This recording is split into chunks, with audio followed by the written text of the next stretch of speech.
बिस्मिल्लाहिर्रहमानिर्रहीम। अस्सलाम वालेकुम नाज़रीन, आप यूट्यूब चैनल देख रहे हैं। मैं इमरान खान हूँ। सबसे पहले रिपोर्ट कर देते हैं आपको कि इमरान खान साहब ने जेल में क्या बातचीत की है कल के दिन में। अब तो चीज़ें नॉर्मलाइज हो रही हैं। पहले इमरान खान साहब को बहुत ज़्यादा रिपोर्ट इसलिए करना पड़ता था कि बाकी मीडिया इमरान खान को रिपोर्ट नहीं करता था। लेकिन अब अच्छी बात यह है कि आहिस्ता आहिस्ता जो तमाम मीडिया चैनल्स के सोशल मीडिया अकाउंट्स हैं वहाँ पर इमरान खान साहब को रिपोर्ट करने की इजाज़त खुली और अब पाकिस्तान के टेलीविजन के ऊपर भी खुलकर इमरान खान साहब का नाम लिया जा रहा है। थोड़ी दिनों में आप इमरान खान साहब की तस्वीर और उनके पुराने बयानात भी देखना शुरू कर देंगे और अगर इमरान खान साहब रिहा हो जाते हैं तो फिर आप उनको टेलीविजन स्क्रीन के ऊपर देखेंगे। हालात नॉर्मलाइज हो रहे हैं। पाकिस्तान तहरीक इंसाफ के ऊपर जो बहुत एक सख्त दौर आया था उसका खात्मा हो रहा है। इस जमात ने साबित किया है कि ये फस्तायत के सामने, जबर और जुल्म के सामने हार इसने नहीं मानी, बल्कि ये डट कर खड़े हो गए। नॉर्मली पॉलिटिकल लोग हारते नहीं होते, ये एस्टेब्लिशमेंट को ही हारना पड़ता है, लेकिन ज़्यादातर पॉलिटिकल लीडरशिप जो है वो कंप्रोमाइज़ कर लेती है। यहाँ इमरान खान साहब ने उस लेवल का कंप्रोमाइज़ नहीं किया। इमरान खान साहब को जो बड़ा मसला है पाकिस्तान की खातिर, देखें ना, बंदे मरवाने के बाद कौन मुज़ाकरात करता है? जिस पॉलिटिकल पार्टी के बंदे शहीद हो जाए ना, वो फिर मुज़ाकरात नहीं कर रही होती।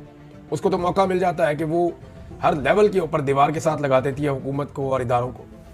लेकिन इमरान खान साहब ने for the sake of this country अपने मुश्किल तरीन वक्त में, जब उनके कारकुनों को शहीद किया गया, उसके बाद उन्होंने मुज़ाकरात की बात की और वो मुज़ाकरात कर रहे हैं। और वो ये कहते हैं कि मुल्क की खातिर तो मैं बात करने के लिए तैयार हूँ, मेरे साथ बैठो, कोई हल निकाल देते हैं चीज़ों का। हालांकि जब 25 मई हुआ था 2022 में, जब बहुत टार्चर हुआ था इमरान खान साहब की पार्टी के ऊपर, बड़ा जुल्म हुआ था, तो उस वक्त भी इमरान खान साहब ने एक बात कही थी। तब भी उन्होंने कहा था मुज़ाकरात करने के लिए मैं तैयार हूँ। नवाज शरीफ को मिलकर कुछ सहाफ़ी आए थे सीनियर, इमरान खान साहब के पास प्रपोजल लाए थे, लेकिन वो मियाँ साहब की तरफ से नहीं थी। वो खुद से एक एफर्ट कर रहे थे कि जी फौज के रोल को महदूद किया जाए। तो इमरान खान साहब ने कहा था जी ठीक है, 3 चीज़ों के लिए तो मैं रेडी हूँ। नंबर 1, फौज के किरदार को महदूद किया जाए, यानी वो उनका सियासी किरदार हमेशा के लिए ख़त्म किया जाए। अपॉइंटमेंट का जो तरीकाकार है उसको ऐसा स्मूथ किया जाए कि ये सियासत जो है इदारे के अंदर ये ख़त्म हो जाए। नंबर 2, इमरान खान साहब ने कहा था कि इकॉनमी के ऊपर सियासत बंद कर दी जाए। एक ऐसा चार्टर बना दिया जाए इकॉनमी का जो हमेशा चलता रहे और इसके ऊपर जो भी अपोजिशन पार्टी हो वो सियासत का निशाना ना बनाए, क्योंकि ये पाकिस्तान की एक बड़ी कमज़ोरी है इकॉनमी जो है। लेकिन फिर इमरान खान साहब ने 2 और चीज़ें भी रखी थी। एक तो उन्होंने कहा था कि इलेक्शन का एक तरीकाकार तय कर लिया जाए, साफ और शफाफ इलेक्शन पाकिस्तान में होना चाहिए, इसको यकीनी बनाया जाए ताकि आइंदा होने वाले इलेक्शनों के ऊपर कोई उंगली ना उठाए। और चौथी बात इमरान खान साहब ने इजाफी कही थी, उन्होंने कहा था जी फिर कोई एनआरओ जो है वो नहीं होगा, यानी इसके अंदर कोई एनआरओ शामिल नहीं होना चाहिए।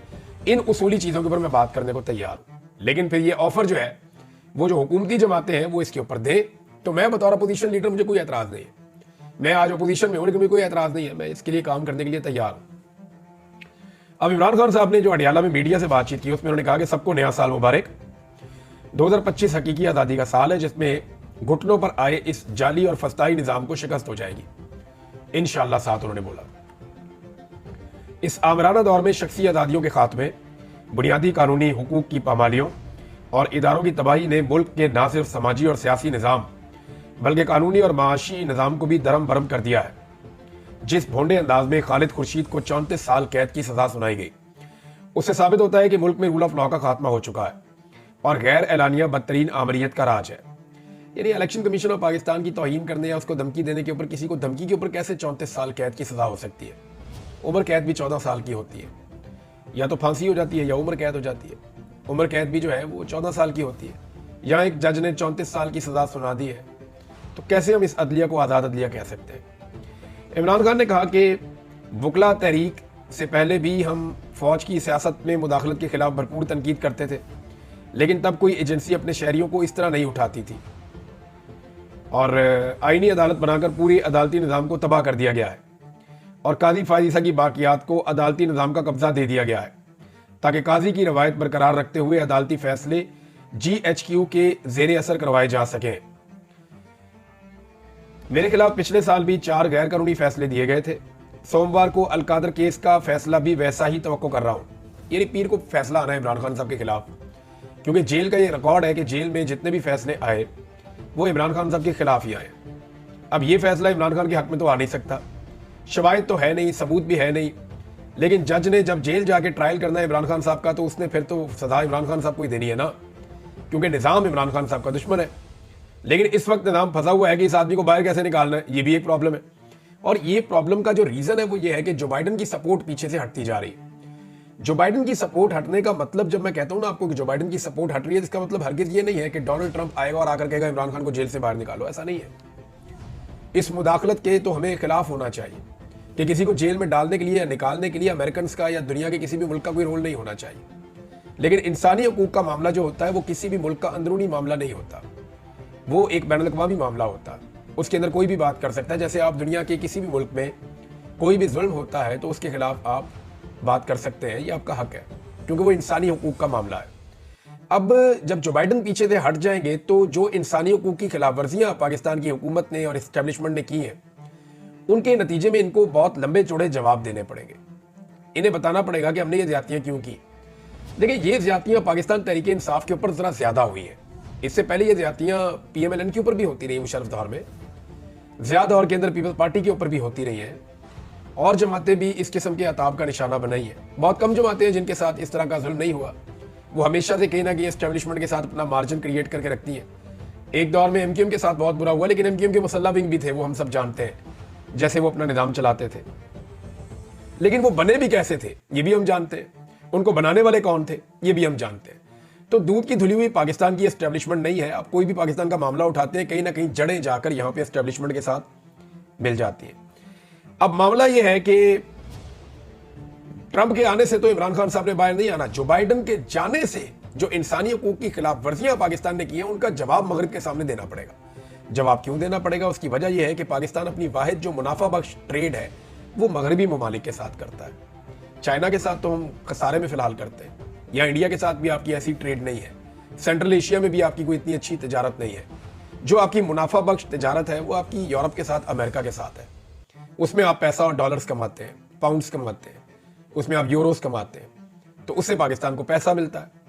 अब मामला यह है कि उनको आप नाराज नहीं कर सकते, और आपने वो सारे काम किए हैं जो उन मुआहिदों की खिलाफ वर्जियां हैं, जो मुआहिदे आपने यूरोपीय यूनियन के साथ या मगरबी ममालिक के साथ कर रखे हैं। आगे जनाब इमरान खान साहब कहते हैं कि मिलिट्री कोर्ट जैसे फैसलों से पाकिस्तान में कानून की हुक्मरानी का खात्मा हो गया है।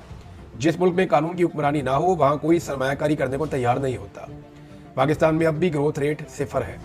जब माशी तरक्की ही नहीं होगी तो ना हम कर्जों से निकल पाएंगे और ना ही बेरोजगारी का खात्मा होगा। पाकिस्तान के फैसले पाकिस्तान में ही होंगे, इससे मुताल्लिक मेरा मौक़िफ़ वाज़ेह है, और यही मौक़िफ़ सबका होना चाहिए, चाहे वो नवाज शरीफ साहब हों, चाहे इमरान खान साहब हों, चाहे बाकी लोग हों। देखिए, मैं अक्सर ये कहता हूँ, बूट पॉलिश है, इस तरह के जिक्र करता हूँ, तो वो एक्चुअली हम पाकिस्तानियों के अंदर का गुस्सा है। मियाँ नवाज शरीफ साहब के पास मौका था कि वो एस्टेब्लिशमेंट के खिलाफ एक बयानिया बनाने में काफ़ी हद तक कामयाब हो गए थे, और वो एस्टेब्लिशमेंट का सियासत में से किरदार ख़त्म करने में किरदार अदा कर सकते थे। कैसे? देखिए, जब एस्टेब्लिशमेंट इमरान खान साहब को मार रही थी तो वो बेस्ट टाइम था मियाँ साहब के पास कि वो बैठ जाते और बैठ कर कहते कि देखें, कल इन्होंने हमारे साथ ज्यादती की, आज आपके साथ कर रहे हैं, आए बैठते और बैठ के इनका रोल हमेशा के लिए ख़त्म कर देते हैं। लेकिन उस वक्त मियाँ साहब ने फिर कंप्रोमाइज़ कर लिया और अपनी बेटी और अपने भाई को वज़ीर आज़म और वज़ीर आला बनवा दिया। तो यहाँ मियाँ साहब का जो कंप्रोमाइज़ है उसकी वजह से हमें तकलीफ होती है कि उन्होंने वो मौका ज़ाया किया जो बार बार उनको उनकी ज़िंदगी में मिला। बेनज़ीर के साथ बैठ के भी वो ये कर सकते थे, आज इमरान खान के साथ बैठ कर भी वो कर सकते हैं, लेकिन मियाँ साहब ने इक़्तिदार को पसंद किया। ये ज़्यादती मियाँ साहब ने की है। इमरान खान साहब ने कहा, लेकिन जब बुनियादी इंसानी हकूक़ का मामला होता है तो पूरी दुनिया से आवाज़ें उठना फितरी अमल है।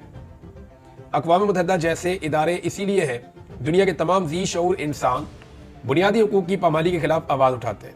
अरस्तू ने भी यही कहा था कि हर शहरी का फ़र्ज़ है इंसानी हकूक़ की पामाली हो तो आवाज़ उठाए। दो किस्म के लोग ही इंसानी हकूक़ की पामालियों पर आवाज़ बुलंद नहीं करते, एक जो खुद गर्ज हों और दूसरे जो बुज़दिल हों। ट्रंप से यही उम्मीद है कि वो न्यूट्रल रहेंगे, क्योंकि जो बाइडन जो है उन्होंने जनरल बाजवा के उकसाने पर हमारी हुकूमत को अदम एतमाद के जरिए हटाकर वाज़ेह मुदाखलत की थी, जो सारी दुनिया जानती है। हमारी मुज़ाकराती कमेटी हुकूमत के साथ मुज़ाकरात कर रही है, हमारे मुतालबात जायज़ है। 26 नवंबर और 9 मई पर जुडिशल कमीशन का क़याम, सियासी कैदियों की रिहाई, ये दो मुतालबात है। DGISPR 9 मई पर सरीह गलत बयानी कर रहे हैं। सीधा उसूल यही है कि जिसने CCTV फुटेज चुराई उसी ने 9 मई करवाया। मिलिट्री कोर्ट से फैसले भी इसलिए करवाए गए हैं कि वहां किसी ने CCTV फुटेज मांगी ही नहीं थी। 26 नवंबर को सीधी गोलियां मारकर हमारे लोगों को शहीद किया गया। जब भी इन दो वाकयात की शफाफ तहकीकात होंगी, दूध का दूध पानी का पानी हो जाएगा।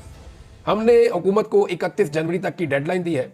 मुज़ाकरात और इसके साथ साथ तरसीलात ज़र का बाइकआउट जो है उसकी मुहिम भी जारी रहेगी। अगर हुकूमत ने हमारे मुतालबात की मंजूरी में संजीदगी दिखाई तो बाइकआउट मुहिम पर दोबारा गौर किया जा सकता है।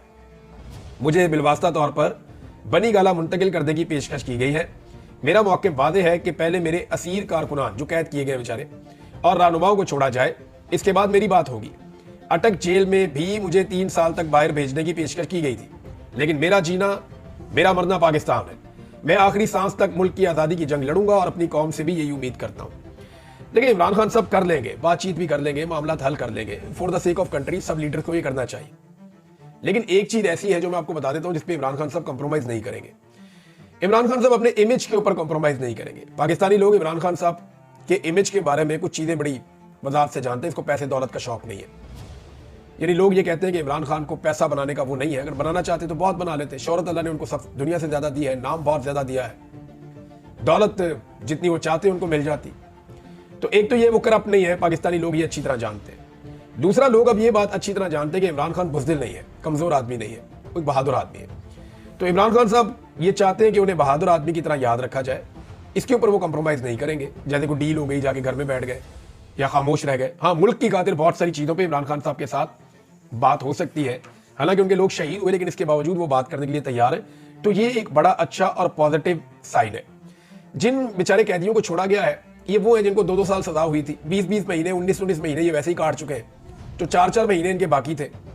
तो ये मिलिट्री कोर्ट ने, जिन आर्मी चीफ ने इनको रहम की अपील पे छोड़ दिया है। और ये इंटरनेशनली उनके इमेज के लिए थोड़ा सा बेहतर हो जाएगा, क्योंकि इंटरनेशनली इस मामले के ऊपर बहुत पाकिस्तान का मजाक उड़ा और पाकिस्तान के ऊपर बहुत तनकीद हुई है, पाकिस्तान के ऊपर बड़ी नुक्ताचीनी हुई है कि जी फौजी अदालतों में आप सजाएं दे रहे हैं, किस दौर में आप रहते हैं। तो फिर अब इस मामले को हैंडल करने की कोशिश की जा रही है। अगर ये अभी भी हैंडल नहीं होता तो फिर सुप्रीम कोर्ट ऑफ पाकिस्तान का जो आईनी बेंच है वो फौजी अदालतों में सिविलियन के ट्रायल के खिलाफ फैसला देकर तमाम जो ट्रायल है उनको मुंतकिल करवा देगा यहाँ पे आम अदालतों में। तो वहां पता चलेगा जनाब क्या हुआ है। अब मामला यह है कि यहाँ पे कुछ लोगों ने पब्लिक करना शुरू कर दिए हैं वो माफीनामे या वो दरखास्तें जो इन कैदियों ने की थी कि जनाब हमें माफ कर दिया जाए या हमारी रहम की अपील है उसको मान लिया जाए। तो मामला यह है कि ये पब्लिक कैसे हो रही है। ये तो आर्मी चीफ के पास थी, इनको कौन पब्लिक कर रहा है?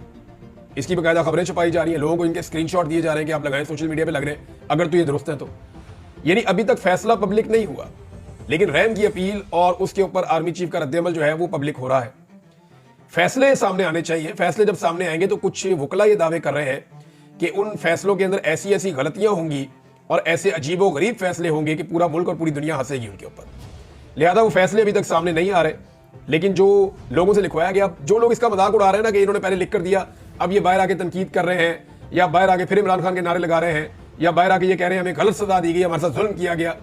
तो जो लोग ये तनकीद करें उन्हें शर्म आनी चाहिए। देखिए, वक्त के साथ इंसान सीखता है। मैंने बहुत कुछ सीखा और बहुत सारे दोस्तों ने बहुत कुछ सीखा। माजी में हमारे चंद लोगों के बारे में या इदारों के बारे में पॉइंट ऑफ व्यू गलत हो सकते हैं, लेकिन कुछ चीजें बड़ी क्लियर हो गई हैं कि जी डेमोक्रेसी के अलावा कोई हल नहीं है, रूल ऑफ लॉ के अलावा कोई हल नहीं है। पाकिस्तान में इंसानी हुकूक की पामालियां नहीं होनी चाहिए, मैंडेट का एहतराम होना चाहिए और आजादी इज़हार राय होनी चाहिए। इन्हीं चीजों के साथ मुल्क आगे बढ़ सकता है। तो ये फौजी अदालतें तो अदालतें ही नहीं होती। अब जो लोग इनको सपोर्ट कर रहे हैं उन्हें शर्म आनी चाहिए, बजाय इसके कि वो फौजी अदालतों में सिविलियंस के ट्रायल की मजम्मत करें। वो ये कह रहे हैं जनाब ये लोग बाहर निकल के, पहले अंदर से इन्होंने रहम की अपील की, अब बाहर निकल के ये बयान दे रहे हैं, इनको दोबारा पकड़ के मारो। यानी अजीब हो गया। और मैं आपको शर्तिया कहता हूं कि ये जो लोग इस तरह की बातें कर रहे हैं ना, 5 मिनट इनको मेरे हवाले कर दें। मैं किसी कांस्टेबल को कहूंगा इनको जरा ले जाओ जरा कमरे में 5 से 10 मिनट के लिए, जो आप कहें मैं इनसे लिखवा कर आपको दे देता हूं। जो आप कहें, आप इन्हें कहें कि ये बता दें कि उसामा बिन लादेन कहां है, आज भी जिंदा है, ये वो भी बता देंगे आपको। यानी जब आप किसी की कस्टडी में होते हैं, आपके कोई हुकूक नहीं होते, आप उनकी मर्जी के बगैर खा पी नहीं सकते, आप सूरज को नहीं देख सकते, आप बाहर नहीं निकल सकते। जब दिल करे वो आपको टॉर्चर करना शुरू कर दें, जब दिल करे वो आपको करंट लगा दें, जब दिल करे वो आपको भूखा रखें, जब दिल करे वो आपको मैक्सिमम जगाएं, जो उनसे इंजेक्शन चाहे वो आपको लगा दें, जो उनसी दवाई चाहे वो आपको दे दें, जब चाहे वो आपको कत्ल भी कर सकते हैं। तो ऐसी सूरत हाल में आप क्या करेंगे? यानी एक आम आदमी को ट्रेंड फोर्स तो नहीं है ना। एक आम आदमी उससे आप लिखवाएंगे वो बेचारा लिख देगा, उसको आप बुलवाएंगे वो बेचारा बोल देगा। लेकिन जब वो आजाद होगा, उसका दिमाग आजाद होगा, जब वो बाहर निकलेगा तब जो वो बात करेगा उस बात की वैल्यू होगी। अब ये लोग कल तक ये कहते रहे कि इसहाक डार साहब का जो स्टेटमेंट था वो उनको अंडर कस्टडी थे जब उनसे लिया गया, उसकी कानूनी हैसियत नहीं है। तो इसी तरह इन स्टेटमेंट्स की कानूनी हैसियत कैसे हो सकती है, ये बहुत अहम सवाल है। इसहाक डार साहब ने एक स्टेटमेंट दिया है, इमरान खान साहब ने वैसे इसके ऊपर बात की है पहले भी, लेकिन वो ये कह रहे हैं कि चाय के कप के ऊपर फैसला करके 40,000 लोगों को मुल्क में लाया गया। ये टीटीपी की बात कर रहे हैं। अब देखिए, इसको जरा आप थोड़ा समझें। ये जो लोग पाकिस्तान में आए, ये इमरान खान साहब के दौर में नहीं आए, ना इनको लाने का फैसला इमरान खान साहब के दौर में हुआ था। ये जनरल बाजवा के ज़ेरे निगरानी एस्टेब्लिशमेंट ने इसका फैसला किया था। अगर ये फैसला इमरान खान साहब का होता तो इमरान खान साहब की हुकूमत में तो कोई नहीं आया। और ये जो ट्रांजैक्शन है, सारी चीजें हुई हैं, ये हुई है शहबाज शरीफ की हुकूमत में, जब पीडीएम की सरकार बनी है। और उस वक्त इमरान खान साहब की पार्टी इसकी भरपूर मुखालफत और मुजामत कर रही थी, इस मामले के ऊपर इस पर एहतजाज कर रही थी। तो तब ये रोक लेते, बड़े आराम से रोका जा सकता था, लेकिन ये रोका क्यों नहीं गया? देखिए, मैं आपको एक चीज बड़ी क्लियरली कह दूं कि बहुत सारे लोग कहते हैं कि फैज हमीद का जब फैसला आएगा तो इमरान खान फंस जाएगा, पीटीआई फंस जाएगी। मेरी जाती राय में जो करप्शन के मामला हैं फैज हमीद के, उसके अंदर तो फैज हमीद ही फंसेंगे। यानी जो उन्होंने अपनी ताकत का गलत इस्तेमाल किया करप्ट प्रैक्टिसेस के लिए, पैसा बनाने के लिए, लोगों को दबाने के लिए, तो उसमें तो फैज हमीद ही फंसेंगे अगर वो केसेस मंतकी अंजाम तक पहुंचते हैं तो। लेकिन ये जो मामला है ना दूसरा वाला, कि सियासत में मुदाखलत, इधर से पकड़ इधर से दक्कर, मीडिया के ऊपर, सियासतदानों के ऊपर, ये जो कुछ भी सियासत में मुदाखलत की गई है, उसमें जनरल फैज हमीद कभी भी अकेला नहीं फंसेगा। उसमें जनरल बाजवा उसके साथ नत्थी होंगे। मामला यह है कि जनरल फैज हमीद के साथ इमरान खान को नत्थी करते करते जनरल बाजवा को ज्यादा नत्थी करवा दिया गया। और जनरल फैज हमीद ने जितने भी कारनामे किए सियासत में मुदाखलत के, हुकूमत में मुदाखलत के, या इस तरह की चीजों के, उसमें जनरल बाजवा ऑन बोर्ड थे। और अगर एक डीजीआईएसआई ये सब कुछ कर रहा है और आर्मी चीफ जो है वो उसमें इन्वॉल्व नहीं है, तो वो तो फिर बहुत ही कमजोर आर्मी चीफ हो ना, ऐसा हो नहीं सकता। और ये सबको पता है कि जनरल बाजवा का कितना ज्यादा सियासत में इंटरेस्ट था, और वो बुलाकर सियासत के ऊपर घंटों बातें किया करते थे, सहाफियों के साथ भी, बाकी लोगों के साथ भी, वो अभी भी बहुत ज्यादा करते हैं। नादरीन, ये लोग जो छूट कर आए हैं कैद में से, इसमें समीउल्लाह वजीर एक कैदी है बेचारा, उसको मैं देख रहा था कि वो बोल नहीं पा रहा सही तरह, और कुछ लोग कह रहे हैं कि मुबैना तौर पे उसका जो दिमाग के ऊपर असर हुआ है, शायद अकेले रहने की वजह से या टॉर्चर होने की वजह से, उसकी मैं हालत देख भी रहा था वीडियोस में, तो वो लग भी ऐसे रहा था कि जैसे वो बहुत प्रॉब्लम में रहा है। तो अल्लाह ताला इन लोगों के हाल पे रहम करे। जब उसकी ऐसी हालत हो गई थी तो उस वक्त भी उसको छोड़ा जा सकता था, लेकिन उस वक्त उसे नहीं छोड़ा गया। अब एक चीज और नादीन मैं आपको बताऊं कि इमरान खान साहब का तोती तो मुल्क में बोल रहा है। आप गौर करें कि कोई एक पॉलिटिकल पार्टी ऐसी नहीं है जो पाकिस्तान तहरीक इंसाफ को रूम देना चाहे। उसकी वजह समझिए, कराची एमक्यूएम अपना समझती है कि कराची और हैदराबाद हमारा है, वहां पे एमक्यूएम का वाहिद मुकाबला पीटीआई से है। इंटीरियर सिंध पीपल्स पार्टी समझती है ये हमारा है, वहां उनका वाहिद मुकाबला पीटीआई से है। पंजाब जो है उसके अंदर पीएमएलएन समझती है कि हमारा है, वहां उनका वाहिद मुकाबला पीटीआई से है। तहरीक लबैक जहां जहां पे ताकतवर है उन जगहों पे भी उनका मुकाबला पीटीआई से है। फजलुर रहमान साहब जहां जहां पे बलूचिस्तान में या खैबर पख्तूनख्वा में तगड़े, वहां उनका मुकाबला पीटीआई से है। एएनपी जहां भी लड़ाई करना चाहती है वहां उनका मुकाबला पीटीआई से है। खैबर पख्तूनख्वा में जहां जहां जमात इस्लामी की जड़ें हैं या कराची में, वहां उनका मुकाबला भी पीटीआई से है। तो तमाम पॉलिटिकल पार्टीज का मुकाबला अपने अपने इलाकों में, क्योंकि ये पूरे मुल्क की पार्टी है ना, हर कोने में हर जगह पे इसकी प्रेजेंस है, तो हर जगह पे सबका मुकाबला पीटीआई से है। तो ये बड़ा ऑब्वियस है कि पीटीआई के खिलाफ कोई भी जगह छोड़ने के लिए तैयार नहीं होगा। अब क्या इमरान खान साहब एक पॉलिटिकल माहौल ऐसा बना पाएंगे जिसमें और सियासी इत्तेहादी जमा कर पाए, जैसा कि उन्होंने महमूद खान चकजई को और एमडब्ल्यूएम को अपने साथ रखा, साथ में साहबजादा हामिद रजा साहब की पार्टी को रखा, तो क्या वो 4, 5, 6 इलाकाई जमात जैसे जीडीए है, जैसे बलूचिस्तान में और पार्टियां हैं, अख्तर मेंगल साहब भी हैं, इसी तरह खैबर पख्तूनख्वा में मजीद पार्टियां हैं, क्या इमरान खान साहब एक बड़ा अलायंस बना पाएंगे? ये उनके इलेक्शन जीतने के लिए जरूरी नहीं है, ये पाकिस्तान के अंदर एक इस्तेहकाम और सबको इकट्ठा करने के लिए जरूरी है। अब तक के लिए इतनी, अपना ख्याल रखिएगा, अपने इस चैनल का भी। अल्लाह हाफिज़।